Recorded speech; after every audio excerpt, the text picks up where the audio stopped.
Okay, so I just posted a video talking about how Pope Leo the 14th has confirmed that he's going to uphold fiducia supplicans and blessings for gay couples, which we already knew he was going to do since he accepted that as a cardinal. It's not like whenever you become Pope, you just miraculously change all your views. So that was really no shocker to me. For anybody who was thinking it was just going to completely change everything, I think it's a bit naive. Besides that, though, I talked about that. I talked about Bishop Strickland's reaction, saying that the church now blesses sin and we must follow God, not men, and basically using verses that apply to the institution of the teaching authority of the people in succession to Moses, applying that language to the people in succession to the teaching authority of Jesus, the magisterium. And I showed the problems with that. I showed, number one, if the church now officially blesses sin in its magisterium, why even waste your time with Catholicism at that point? It seems like you've already admitted that Catholicism has been falsified. So why do bishops like Bishop Strickland still hang around, say that they're Catholic, meanwhile holding to incredibly non-Catholic positions?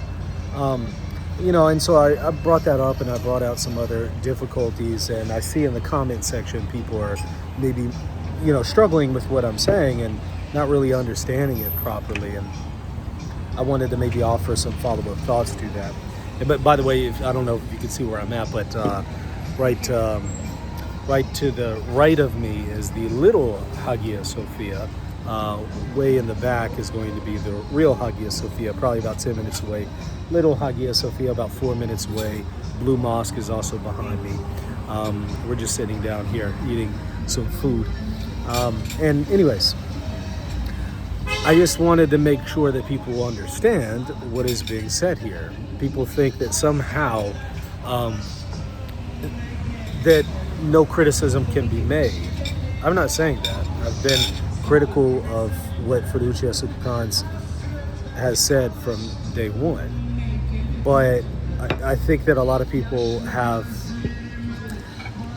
caricaturized it, turned it into something it's not, and that has actually taken away from an opportunity to offer some real constructive criticism of Fiducia Supplicans. Be that as it may, I'm not saying that you can't criticize it. That's not the point. That's never been my point. I have never held a position that you can't criticize something that the church is doing, or even the magisterium. It's never been my position. My position is simply that if you're going to say the church officially blesses sin in its magisterium, why are you wasting your time with Catholicism? It sounds like it's leading you to hell. It sounds like it's feeding you poison. It sounds like it's leading you to perdition. It sounds like it's led by Satan, not God. It sounds like you're wasting your time with it. So what are you doing still sticking around? I don't understand. Once you've come to that conclusion, it seems to me that you've already concluded the gates of hell have prevailed against the church. Therefore, the promise that Jesus made either isn't true or it doesn't apply to the Catholic Church, which would mean you would either look for Eastern Orthodoxy or just an option outside of Christianity. But you wouldn't be able to retain Catholicism as an option while saying that the church in its magisterium, not in its turning the other way, turning a blind eye, kind of allowing for sin here and there. No, in its magisterium, it officially has a service that blesses sin. If that's your position, you've already admitted the gates of hell have prevailed. If you think that doesn't mean the gates of hell haven't prevailed against the Catholic Church, then what would be a falsification event? What would be the gates of hell have prevailed? Are you seriously suggesting that a church that blesses sin is still somehow protected by God and the gates of hell has not prevailed against it when it's officially blessing sin? What kind of ridiculous position is this? So this is what I'm saying. I just don't get people like Bishop Strickland. I think they're trying to have their cake and eat it too. They're trying to say that they're Catholic. They're trying to remain Catholic for whatever reason.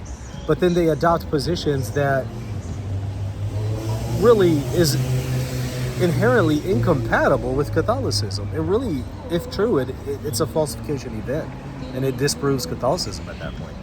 So that's why I'm a little bewildered by people like Strickland and others who say these kinds of things. and then even compare the magisterium of the church in succession of Jesus, compare that to the teaching authority in succession of Moses. Okay, so if somehow the church can be just as bad as the teaching authority of the Israelites in succession of Moses, then the teaching authority of Jesus is no different. You might as well not have a promise that the gates of hell won't prevail against it. To somehow make a connection between the two is to not recognize that the New Testament's claim is that the teaching authority of the church would be categorically different than the teaching authority under Moses. That's the whole point of the magisterium. And if that's been falsified, well, then the Roman Catholic Church, at the very least, is false. And so I don't understand why Bishop Strickland would still want to hang around. It just doesn't make really any sense to me.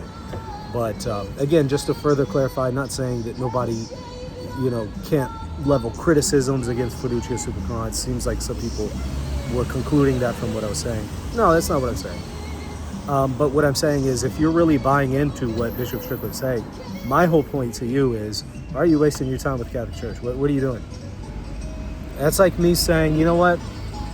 Lutheranism is true, but sola fide and sola scriptura is false. If that's the position, then, you need to be honest and just say you're not Lutheran anymore. Anyways, those are a few of my thoughts that I wanted to offer.